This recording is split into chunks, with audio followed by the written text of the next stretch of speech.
안녕하세요, 찰리브라입니다. 시세가 어느 정도 올랐다가 좀 이제 떨어지고 이제 조정 상태를 거치니까 많은 분들이 더 많이 아마 지금 정도 상태에선 패닉하는 사람이 더 많을 거예요. 그래서 여기서 만약에 조금만 떨어져도 제가 개인적으로 봤을 때는 아마 그냥 떨어져 나가는 사람이 아마 더 많을 거예요. 근데 그러신 분들은 뭐 어쩔 수 없는 거고, 끝까지 같이 갈 사람은 끝까지 가는 거죠. 이왕에 시작을 한 거. 저는 2016년도 초반에 들어와서 3월달부터 좀 많이 돈을 넣기 시작했거든요. 3월달부터 4월달부터 해가지고 그때는 지금보다 훨씬 쌌죠.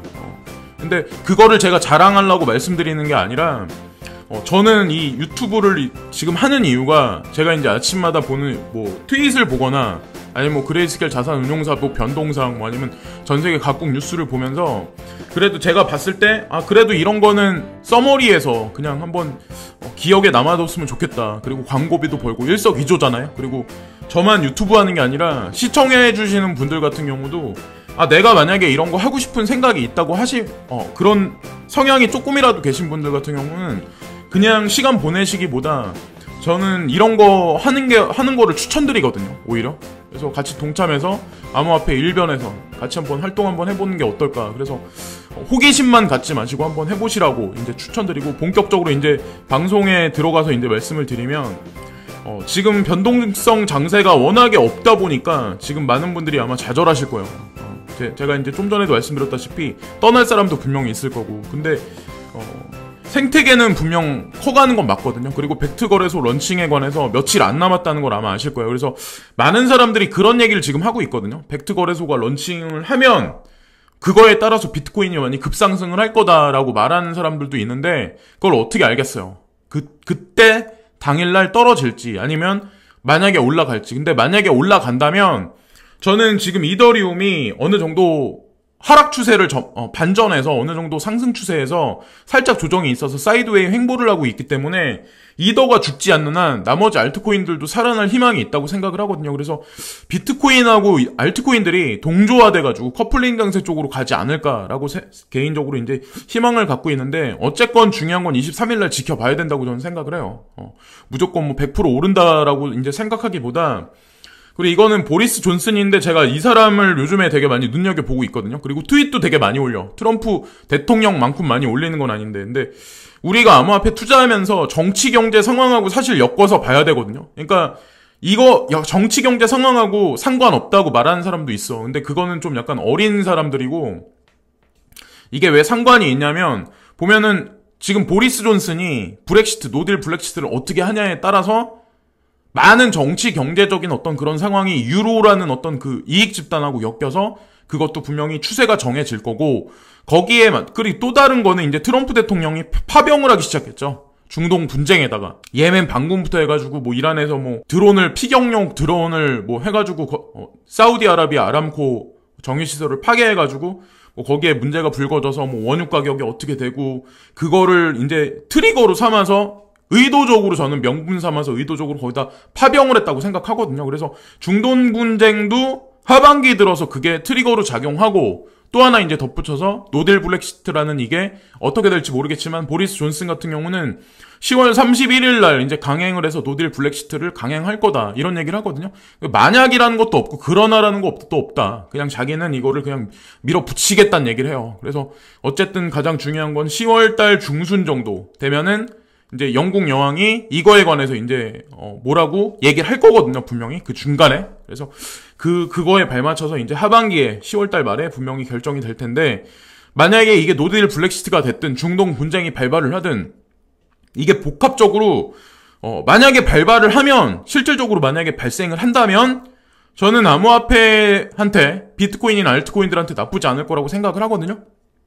그래서 그거에 관해서 이제 덧붙여서 말씀드리고, CME 그룹에서 지금 선물만 지금 운영하고 있는데, 이제 옵션에 관해서도 2020년 Q1 1쿼터 안에는 이거를 승인 내서 이걸 운영할 거다. 자, 그러면 선물도 있고 옵션도 있고, 거기다 덧붙여서 비트코인 ETF가 올해 연말에 될지 내년으로 넘어갈 가능성이 되게 지금 선에 봤을 때는 높아지고 있는데, 만약에 이런 것까지 만약에 다 승인 나서 전반적인 어떤 그 생태계 조성을 한다면, 저는 암호화폐가 대중들이 투자할 수 있는 간접 투자 상품들을 현재 있는 현물화폐 시스템에 있는 어떤 그런 거대 금융 그룹들이 뭐 JP모건, 골드만삭스, 뭐 뱅크 오브 아메리카, 뭐 한국의 뭐 국민은행 이런 데 포함해서 모두 다 그런 거를 간접 투자 상품을 만들어낼 거라고 생각을 하거든요. 그레이스케일 자산운용사에서 뭐 GBTC 같은 걸 만들어내듯이 그래서 그것도 한번 지켜볼 일인데 어쨌건 그렇게 한 발 한 발 나아가고 있다고 저는 생각하고 이거는 암호화폐 장세랑 이제 상관없을 수도 있는데 저는 제가 항상 여러분들한테 말씀드리지만 한국에서 벌어지는 여러 가지 흐름이 전 세계적으로 다른 나라에도 비슷비슷하다라는 그런 말씀을 분명히 드린 적이 있잖아요. 근데 이게 워싱턴 포스트지에 여기 이게 나온 건데 이 데이터 조사한 게 보면은 지난 연도간 작년도에 보면은 18살에서 30살 되는 남자랑 여자들이 이제 섹스 없이 지낸 사람들이 퍼센테이지가 여기 나와 있거든요. 그러니까 남자의 구성비로 봤을 때 18살에서 30살까지 있는 사람 중에 3분의 1, 28%예요. 3분의 1이 섹스 없이 지냈다. 그리고 여자는 18%가 섹스 없이 지냈다. 이런 얘기가 있거든요. 이 얘기가 뜻하는 게 뭘까요? 그러니까 한국도 비슷해. 우리 어린 친구들, 특히나 이제 나이 어린 친구들 쪽으로 갈수록 연애 안 한다. 연애할 당위성에 관해서 그거에 관해서 명분을 못 가는 사람이 더 많아요. 진짜 눈에 콩깍지가 씌어서 그런 사람 빼고는. 지금 현재 시대 흐름이 그래서 그게 왜 그럴까? 과연 먹고 살기 힘들어서 그럴 수도 있지만 또 하나는 다른 거 볼거리, 뭐 즐길거리도 되게 많다고 저는 생각하거든요. 거기다가 전 세계를 움직이는 세력들 같은 경우는 인구 억제 정책을 저는 매스미디어를 통해서 남녀 차별, 남녀 분쟁을 일으켜서 의도적으로 이런 현상을 일으킨다고 저는 생각을 하거든요. 그래서 이게 전 세계적인 흐름이 아닐까. 그래서 전 세계 인구가 줄어드는 어떤 그런 하나의 역할을 지금 세력들이 매스미디어를 통해서 만들어내는 게 아닐까라는 생각을 해요. 자, 그리고 이거는 익명성 코인에 관해서 이제 말씀드리려고 하는데, 자, 댓글에는 뭐 상폐됐다. 그래서 뭐 잘 모르시는 분들이 이렇게 그런 말씀 하시겠죠. 저는 그래서 제가 2016년부터 2015년 말부터 해가지고 2016년 초반부터 이제 이걸 본격적으로 했는데 저는 원래 국내 거래소보다 해외 거래소부터 먼저 시작을 했었어요. 사실은 국내 거래소도 뭐 하긴 했었는데 해외 거래소 비중이 저한테는 더 높아요. 뭐 바이낸스라든가 폴로니엑스, 뭐 비트렉스 이런데 보면은 지금 한국 같은 경우는 OKEX 코리아부터 해가지고 보면은 상장 폐지. 그래서 30일까지 익명성 코인에 관해서 뭐 보면은 아마 그 공지가 나와 있을 거예요. 근데 거기에 이번에 호라이젠은 넣지 않았더라고요. 왜 그런지 모르겠는데 어쨌건 중요한 거는 바이낸스 같은 경우는 랜딩을 해준다. 지켓이랑 지금 보면은 대시랑 뭐 이런 거 그런 거 있죠. 모네로랑 이런 거 같은 경우 랜딩까지 해준다. 그래서 지금 흡수 정책을 지금 피고 있는 현재 상황이고 코인베이스 같은 경우도 대시 코인을 리스트업 시켰죠. 그러니까 그저껜가 리스트업 시켰죠. 그래서 한국은 왜 그런지 모르겠는데 어쨌건 뭐 그냥 거래소를 이번 달 말까지 옮기시면 되는 거예요, 그냥. 그러니까 만약에 뭐 그게 사라질 코인은 아니잖아요. 근데 가장 중요한 거는 제가 이제 뒷부분에서 거래소의 볼륨량에 관해서 말씀드리고 업비트에서 상장 폐지됐다고 해서 그게 끝이 아니다라는 거죠. 가장 핵심 중요한 거는 바이낸스나 이런 거래소들이 원래 중심이에요. 모든 거래의 중심, 핵심. 그래서 거기를 기준으로 삼는 게 더 낫다는 거죠. 제가 이제 다시 한번 말씀드리지만. 근데 여기서 보면은 바이낸스 거래소도 빔이라고 여기 나와 있죠. BEAM. 빔 프로젝트가 윈불이라는 그 익명성 기술이 있거든요. 그래서 그 기술을 채용하고 있는 빔코인 같은 경우도 이번에 리스트업 시켰다. 상장시켰다. 자, 얘네는 왜 익명성 코인에 관해서 친화 정책을 쓸까요? 우리가 가만히 한번 그 일면목을 한번 봐야 돼요. 왜 그럴까요? 그거는 나중에 이제 다시 한번 말씀드릴 거고, 바이낸스 US에 관해서 제가 이 오픈에 관해서 기대감이 되게 많다. 근데 이상한 게 뭐냐면, 지금 보면 9월 23일이구나. 9월 23일 날 바이낸스 US에, 보면은 캐서린 콜리라는 이분이 있는데 이분이 바이낸스 US CEO인가 봐요. 대표인가 봐요. 근데 이분이 아마를 진행해요. 묻고 답하기를 실시간으로 진행을 할 거다. 왜 9월 23일일까? 근데 9월 23일 날 벡트 거래소도 런칭이 돼 있잖아요. 그러니까 바이낸스 벡트 거래소는 비트코인하고 되게 밀접하게 관련이 있고 바이낸스 US 같은 경우는 저는 알트코인하고 되게 밀접하게 관련이 있다고 생각을 하거든요. 자, 그래서 9월 23일 날 이게 또 저는 우연일까라는 그런 생각을 하고 여기 보면은 포트폴리오예요. 근데 이걸 보시면은 아직까지도 뭐 익명성 코인은 다 있어요. 그대로 있어요. 저는 제가 말씀드리잖아요. 그레이스케일 자산 운용사에서 익명성 코인을 만약에 배제하면 저도 배제해. 근데 얘네가 갖고 있고 바이낸스라는 거래소에서 그게 예를 들어서 다 없애. 예를 들어서 막 이렇게 밀어주는 게 아니라 근데 랜딩을 한다는 거는 밀어준다는 얘기, 서포팅을 한다는 얘기거든요. 코인베이스도 마찬가지고.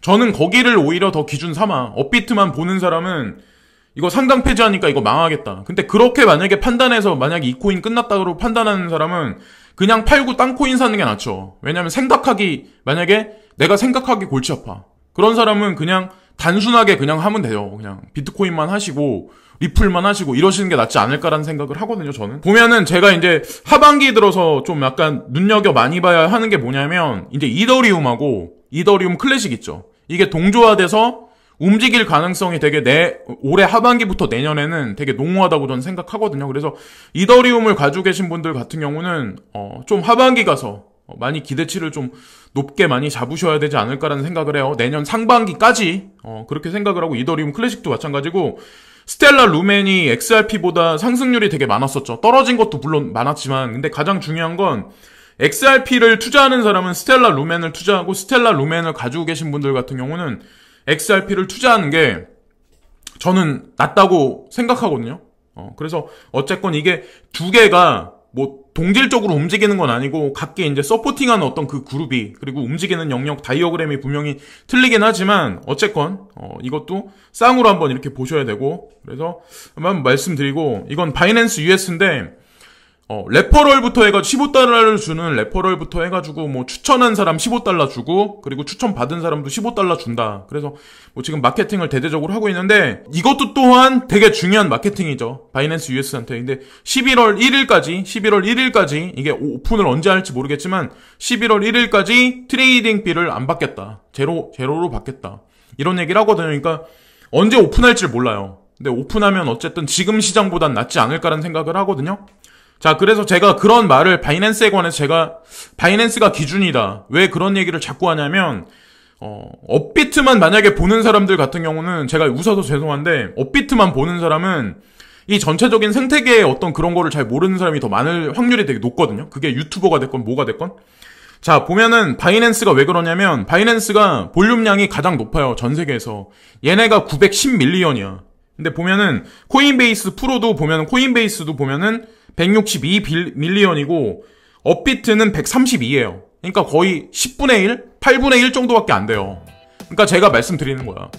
이 암호화폐의 기준을 잡는 거는 어떻게 보면 미국 일변도는 코인베이스가 원래 첫 번째로 기준을 잡고 지금 보면 전 세계에 봤을 때는 바이낸스가 넘버원이다 라는 그런 얘기를 하는 거예요. 그래서 저도 바이낸스나 이런 데 위주로 제가 말씀을 드리는 거예요. 얘네가 어떤 식으로 움직이나 바이낸스 US가 어떤 식으로 움직이나 그거를 이제 기준에 잡아서 말씀을 드리고 제가 이제 오늘 말씀드린 것 중에 뭐 잡설도 있고 이런저런 말씀드린 것도 있는데 어쨌든 뭐 제가 말씀드려가지고 뭐 추천해서 이런 걸 사자 막 이런 거 말씀드리는 건 아니에요. 그러니까 마지막에 선택은 개인의 판단이고 마지막에 내 호주머니에 프로핏을 취해서 이득을 가져가는 것도 내 자신이라고 저는 생각을 하거든요. 항상 제가 말씀드리지만 어쨌든 가장 중요한 건 지금 시세가 안 좋은 건 사실이긴 하지만 전반적인 상황이 지금 보면은 바이낸스 US도 오픈이 얼마 안 남았고 벡트 거래소부터 해가지고 CME도 선물 옵션에 관해서 지금 옵션에 관해서 내년 2020년 초반에는 분명히 오픈하겠다 이런 얘기를 하잖아요. 그래서 뭉뚱그려서 여러 가지 것들을 이제 생각을 해보면 저는 암호화폐 투자가 오히려 다른 것보다는 훨씬 나을 거라고 생각을 하거든요. 그런 식으로 갈 거라고 분명히 믿고 그래서 뭐 다른 제가 개인적으로 생각하는 여러 가지 그런 것도 있는데 그런 거에 관한 거는 다른 영상을 만들어서 다시 한번 이제 말씀을 드릴게요. 익명성 코인 업비트에 가지고 계신 분들 같은 경우는 뭐 대시, 모네로, 뭐 지캐시 이런 거 그런 거 같은 경우는 뭐 바이낸스로 옮기시든 아니면 뭐 옮기실 수 있는 국내 거래소에 옮기셨다가 바이낸스로 옮기셔도 되고 어쨌건 그런 식으로 하셔야 된다라는 거를 이제 마지막으로 말씀드립니다. 지금까지 찰리 브라운이었고요. 항상 진심으로 감사합니다. 오늘도 즐거운 하루 되시고요. 구독과 좋아요 부탁드립니다. 항상 진심으로 감사합니다.